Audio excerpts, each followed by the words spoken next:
नमस्कार दोस्तों, स्वागत है आपका अपने चैनल भक्ति व्रत कथा में। जय माता संतोषी की। साथियों, आज के दिन जो भी व्यक्ति माता संतोषी की यह पावन कथा सुन लेता है, उसके जीवन के सारे दुख दरिद्र सब दूर हो जाती है। माता संतोषी अपने भक्तों के जीवन में संतोष का अमृत घोल देती हैं। माता संतोषी का नाम लेते ही मन की व्याकुलता दूर हो जाती है और अशांत जीवन में शांति की धारा बहने लगती है। प्यारे साथियों, कहते हैं कि आज दिन शुक्रवार के दिन अगर माता संतोषी की व्रत कथा कोई भी व्यक्ति सुन लेता है तो उसके जीवन के सारे दुख अपने आप ही दूर हो जाते हैं। जैसे सूर्य की पहली किरण पड़ते ही अंधकार मिट जाता है, उसी प्रकार व्यक्ति के जीवन से सारे दुख दर्द अपने आप ही मिट जाते हैं। यह एक केवल कथा ही नहीं है, बल्कि जीवन का जीवित रूप है। यह एक आस्था और भक्ति की कथा है जो व्यक्ति के अंतर्मन को पवित्र कर देता है। माता संतोषी हमारे भीतर संतोष और धैर्य और प्रेम के रूप में वास करती हैं। हमारी बुद्धि, हमारा विवेक, हमारी सफलता और असफलता सब माता की ममतामयी कृपा का फल है। जब कोई भी व्यक्ति सच्चे मन और शुद्ध भाव से शुक्रवार के दिन माता संतोषी की यह व्रत कथा सुनता है तो उसके घर की नकारात्मक ऊर्जा का नाश होता है और घर में सुख, समृद्धि, सौभाग्य का वास होता है। व्यापार में दिन दुगनी रात चौगनी उन्नति होती है। परिवार के सदस्यों में भी आपसी प्रेम बढ़ता है और चंचल मन एक अशुद्ध अस्थिरता के साथ चलने लगता है। जो व्यक्ति पूरी श्रद्धा से माता का नाम लेता है, उसके जीवन में कभी कोई विघ्न नहीं टिकता है।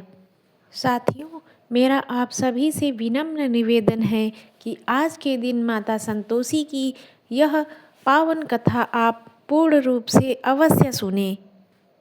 राजा कश्यप एक बहुत ही अत्यंत क्रूर, निर्दयी और अत्याचारी शासक थे।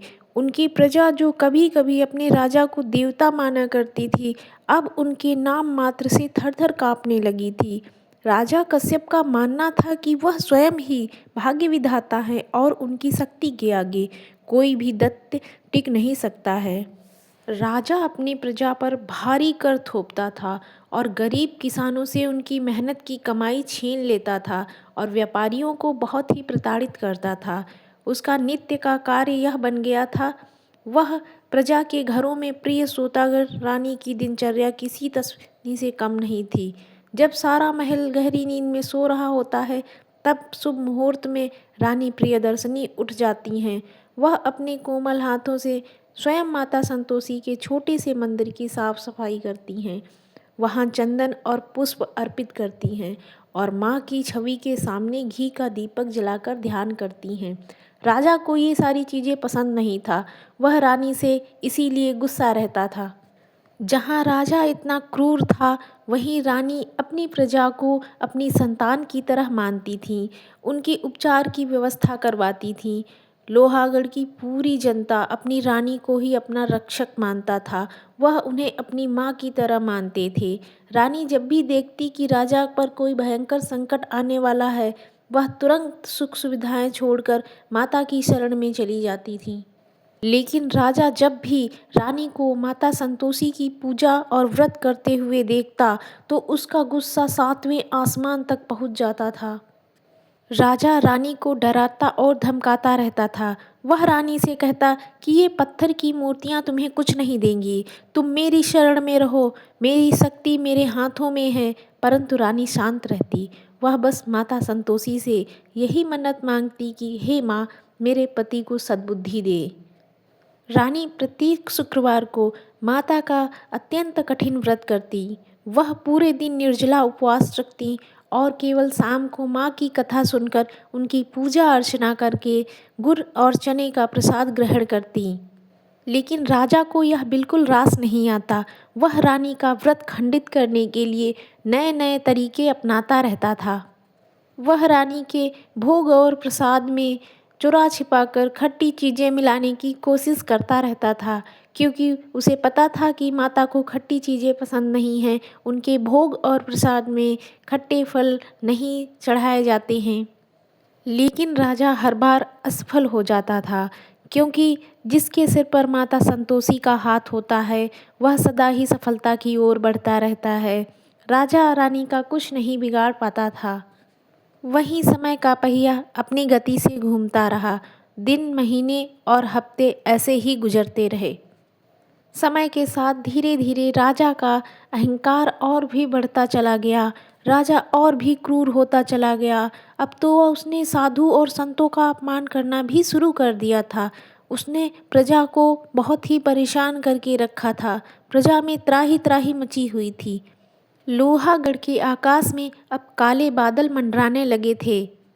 इस बार भी शुक्रवार के दिन रानी ने व्रत रखा, लेकिन राजा इस बार नहीं मानने वाला था।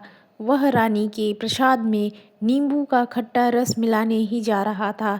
तभी एक वहाँ से बिच्छू आया और राजा के हाथ में डंक मार दिया।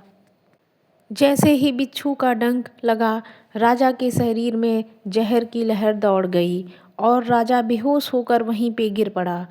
यह सब देखकर रानी बहुत ही दुखी हुई और वह मन ही मन माता संतोषी की पूजा अर्चना करने लगी।